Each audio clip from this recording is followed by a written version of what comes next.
دوستو یاد رہے کہ اللہ تعالیٰ نے قرآن مجید کے مختلف مقامات پر قوم عاد پر نازل ہونے والے عذاب کا تذکرہ فرمایا ہے تاکہ کفر و شرک اور غرور و تکبر میں مبتلا لوگوں کو تنبیہ ہو۔ اس کے علاوہ قرآن مجید کی ایک سورت کا نام حضرت ہود علیہ السلام کے نام پر سورہ ہود ہے۔ قرآن پاک کے 11ویں پارے میں موجود یہ سورہ مبارکہ 123 آیات اور 10 رکوعات پر مشتمل ہے۔ سورہ ہود مکی سورت ہے۔ یہ اس دور میں نازل ہوئی کہ جب کفار مکہ کا ظلم و ستم اپنے عروج پر تھا۔ چنانچہ سورہ ہود میں ان پچھلی قوموں کا تذکرہ ہے جو اللہ کے نبیوں اور رسولوں کی تکذیب کر کے قہر الہی کا نشانہ بنی اور تاریخ کے صفحات پر ہمیشہ کے لیے عبرت کا نمونہ بن گئی۔ یاد رہے کہ سورہ ہود میں 7 پیغمبروں کے قصص و واقعات درج ہیں، لیکن اس سورت کو حضرت ہود علیہ السلام کے نام سے منسوب کرنے سے معلوم ہوتا ہے کہ حضرت ہود علیہ السلام کے قصے اور قوم عاد پر نازل ہونے والے عذاب کو خاص اہمیت حاصل ہے۔ حدیث مبارکہ میں ہے کہ رسول اللہ صلی اللہ علیہ وآلہ وسلم کی ریش مبارک کے کچھ بال سفید ہو گئے تو حضرت ابو بکر صدیق رضی اللہ تعالی عنہ نے عرض کیا، یا رسول اللہ صلی اللہ علیہ وآلہ وسلم، آپ بوڑھے ہو گئے؟ تو آپ صلی اللہ علیہ وآلہ وسلم نے فرمایا کہ ہاں، مجھے سورہ ہود نے بوڑھا کر دیا۔ بعض روایات میں سورہ ہود کے ساتھ سورہ واقعہ، مرسلات، سورہ نبا اور سورہ تکویر کا بھی ذکر ہے۔ دوستو آخر میں آپ کو حضرت ہود علیہ السلام کے مزار کے بارے میں بتاتے چلیں کہ تاریخی کتب سے پتہ چلتا ہے کہ حضرت ہود علیہ السلام کا مزار حجر موت کے ایک مقام پر ہے جہاں عرب کے مختلف حصوں سے ہزاروں کی تعداد میں لوگ جمع ہوتے ہیں، اگرچہ یہ قبر تاریخی طور پر ثابت نہیں ہے، واللہ عالم۔ دوستو قوم عاد حضرت ہود علیہ السلام کی تھی اور قوم سمود حضرت صالح علیہ السلام کی قوم تھی۔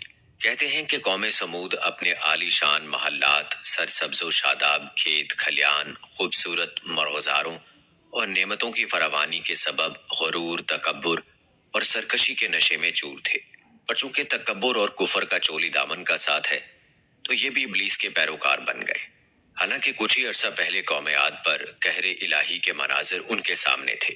یہ بھی اپنے ہاتھوں سے تراشے ہوئے پتھروں کے خداؤں کی عبادت کرتے تھے۔ ان کے معاشرے سے حق و انصاف ناپید ہو چکا تھا۔ بے حیائی، فحاشی آخری حدود چھو رہی تھی۔ مقدس انسانی رشتوں کا احترام ختم ہو چکا تھا۔ رقص و سرود، عیش و عشرت، شراب و شباب ان کی زندگیوں کے لازمی جز بن چکے تھے۔ ایسے میں اللہ تعالیٰ نے اس قوم ہی میں سے ایک خدا ترس اور بہت نیک انسان حضرت صالح علیہ السلام کو نبوت کے منصب پر فائز فرمایا۔ جیسا کہ سورہ آراف کی آیت نمبر 73 میں اللہ تعالیٰ ارشاد فرماتے ہیں، اور ہم نے قوم سمود کی طرف ان کے بھائی صالح علیہ السلام کو بھیجا۔ دوستو یاد رہے کہ دیگر نبیوں کی طرح حضرت صالح علیہ السلام نے بھی اپنی قوم کو راہ راست پر لانے کی بہت کوشش کی۔ وہ دن رات انہیں سمجھاتے رہے کہ اے میری قوم، تم اللہ کی عبادت کرو، اس کے سوا تمہارا کوئی معبود نہیں ہے، اسی نے تم کو پیدا کیا اور آباد کیا، تم اس سے مغفرت مانگو اور اس کے آگے توبہ کرو، بے شک میرا پروردگار نزدیک بھی ہے اور دعا کا قبول کرنے والا بھی ہے۔ اس پر قوم ان کے خلاف ہو گئی اور یوں گویا ہوئی۔ انہوں نے کہا، اے صالح، اس سے پہلے ہم تم سے کئی طرح کی امید رکھتے تھے، اب وہ منقطع ہو گئی۔ کیا تم ہم کو ان چیزوں سے منع کرتے ہو جن کو ہمارے بزرگ پوجتے چلے آئے ہیں، اور جس بات کی طرف تم ہم کو بلاتے ہو اس میں ہمیں کبھی شبہ ہے۔ البتہ حضرت صالح علیہ السلام نے اپنی دعوت جاری رکھی اور حضرت صالح علیہ السلام کی مسلسل واعظ و نصیحت اور اس کے نتیجے میں غریب لوگوں کا ایمان لانا قوم سمود کے سرداروں کے لیے تشویش کا باعث تھا۔ دراصل غرور و تکبر کی دلدل میں دھنسے یہ لوگ اس بات کا تصور بھی نہیں کر سکتے تھے کہ کوئی عام آدمی اس طرح محفلوں اور چوک چوراہوں پر کھڑا ہو کر ان کے آباء و اجداد کے خداؤں کی نفی کرے اور صرف ایک اندیکھے رب کی عبادت کی بات کرے۔ چنانچہ اس مسئلے کا حل ڈھونڈنے کے لیے سب سردار سر جوڑ کر بیٹھے، اور پھر متفقہ طور پر ایک نتیجے پر پہنچنے کے بعد انہوں نے حضرت صالح علیہ السلام کو بلایا اور کہا، اے صالح، اگر تم اللہ کے سچے پیغمبر ہو تو ہم کو کوئی ایسا معجزہ دکھاؤ جسے دیکھ کر ہم تم پر یقین آ جائے۔ حضرت صالح علیہ السلام نے فرمایا، اے میری قوم کے لوگو، تم کیا معجزہ دیکھنا چاہتے ہو؟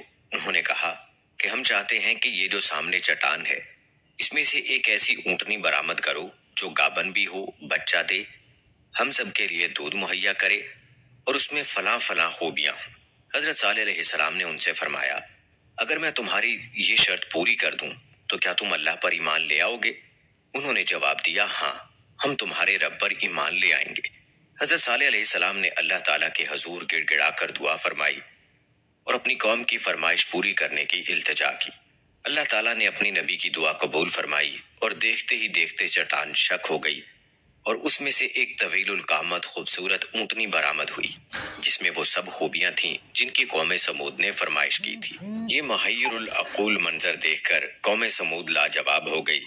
اس موقع پر قوم کے سرداروں میں سے ایک جندہ بن عمرو بن محلات بن لبید اپنے چند ساتھیوں کے ساتھ ایمان لے آیا، لیکن اکثریت اپنی ہٹ دھرمی پر قائم رہی اور اسے جادو کا کمال ظاہر کرتی رہی۔ اس موقع پر حضرت صالح علیہ السلام نے اپنی قوم سے فرمایا، جس کا ذکر سورہ ہود کی آیت نمبر 64 میں اللہ تعالیٰ یوں فرماتے ہیں، اے میری قوم، یہ ناقۃ اللہ یعنی اللہ کی بھیجی ہوئی اونٹنی ہے جو تمہارے لیے ایک معجزہ ہے۔